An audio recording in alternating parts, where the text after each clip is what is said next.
Widowed Mrs. Eleanor walked into the bank to claim her long-awaited inheritance. The banker, known for his arrogance, couldn't contain his laughter as he looked at her tattered clothes and worn-out shoes. But when Eleanor opened the old, weathered envelope, a sight inside made the banker's face turn pale. What he saw in that envelope would change everything, and the color drained from his face as he realized the incredible secret it held. But before we start, smash the like button and make sure to subscribe if you haven't, and hit that notification bell so that you won't miss any new stories. Eleanor felt lost and alone after losing her husband. They had been together for decades and had spent almost every day of their lives with each other. There was one envelope in question that had been occupying her brain for the past couple of weeks. She sat down at her dining room table and carefully opened the letter. Her eyes grew wide with shock as she read her husband had left her something in his inheritance. You see, when Eleanor's husband was still alive, they didn't have a lot of money. They lived a humble life with just enough money to get around. So when her husband passed, Eleanor figured there wouldn't be much to pass on to her, as they had always shared a bank account. And she knew how much money was on there. Confused by this sudden letter, Eleanor decided to go to the bank. The bank was busy, and there was a huge line at the reception. Eleanor quickly joined the line, hoping the wait wouldn't be too long. Her legs weren't the youngest anymore, and she didn't bring her cane with her.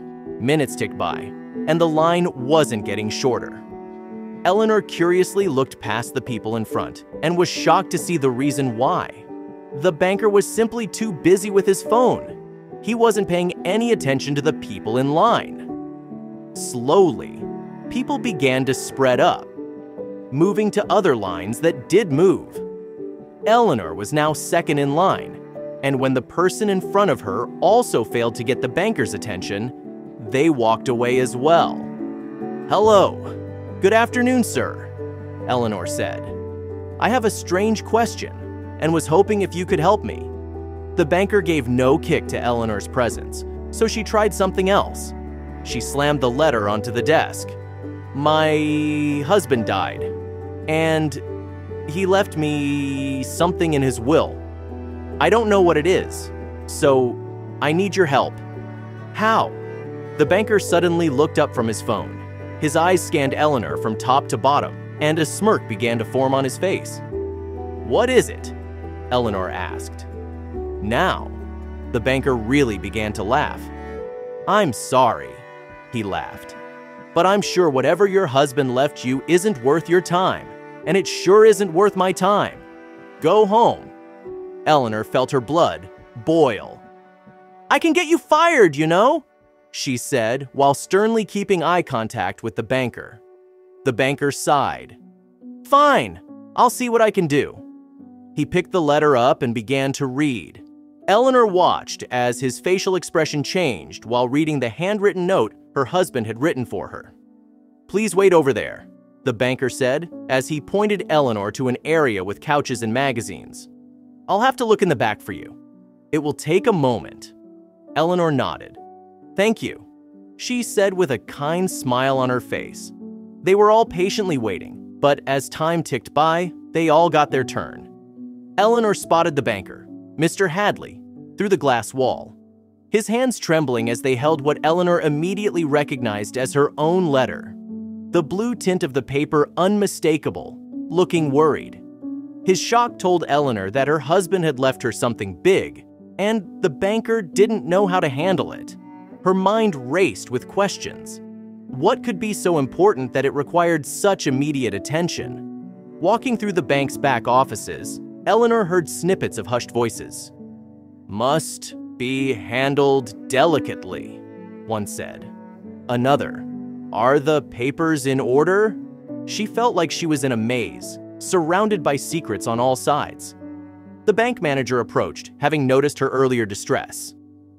"Can I help?" he asked with a gentle concern. Eleanor was surprised. The manager's offer felt like a lifeline. Inside the cozy confines of the manager's office, Eleanor felt a wave of relief. Eleanor sat down across from the manager and took a deep breath before speaking. The confusion was clear in her voice as she described the banker's worried expression and the talk of fortunes that had caught her off guard. "I see why you're concerned," he said after she finished. "Let me assure you we'll get to the bottom of this." When the manager came back, his whole face looked different. Where he'd been open and kind before, now he was serious and careful. "Mrs. Eleanor," he started, "there's something about your husband's account that we need to talk about. It seems your husband set this up a long time ago, with specific rules for when it was to be given to you," he told her. The manager spoke of keeping things quiet and the need to handle everything by the book. "We have to take care of some legal stuff first," he said. "It's clear he wanted to make sure you were taken care of, even after he was gone," the manager finished. The manager slid a small brass key across his desk towards Eleanor. "This was your husband's way of speaking to you one last time," he said softly. The key was to a safety deposit box, one he had kept private. In the quiet hum of the vault, Eleanor inserted the key into the safety deposit box. As the lock clicked open, she held her breath. Inside, there were papers, jewelry, and old photographs. Each item a chapter of their life together, now revealed. Eleanor unfolded the letters carefully, as if they were fragile leaves from an autumn gone by. Her husband's writing, steady and familiar, spoke of deep love and heartfelt apologies. Each letter was a confession, a memory, a piece of his soul laid bare. With each word, she felt him with her, whispering stories and secrets kept silent for too long. The last envelope Eleanor opened contained not only a letter, but also a small key with an address. Her husband's note explained, this key led to a place that held even more of his love for her.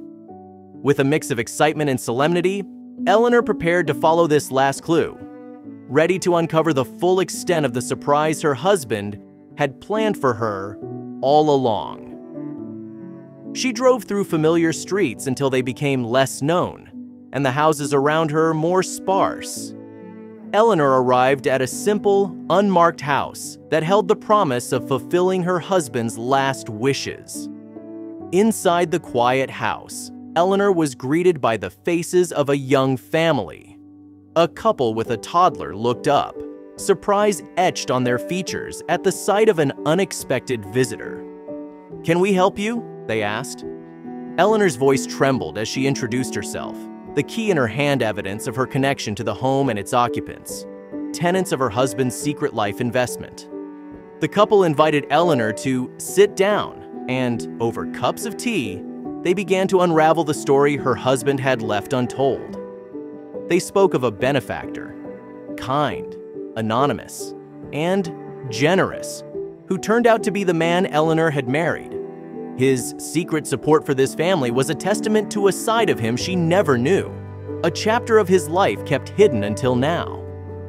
The existence of this other family, sprung from her husband's earlier life, was a wound that throbbed freshly.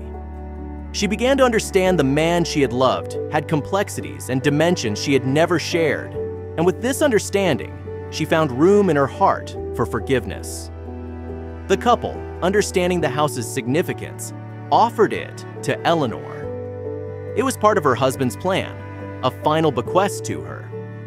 Eleanor walked through the rooms, each corner revealing more about the man she had thought she knew fully.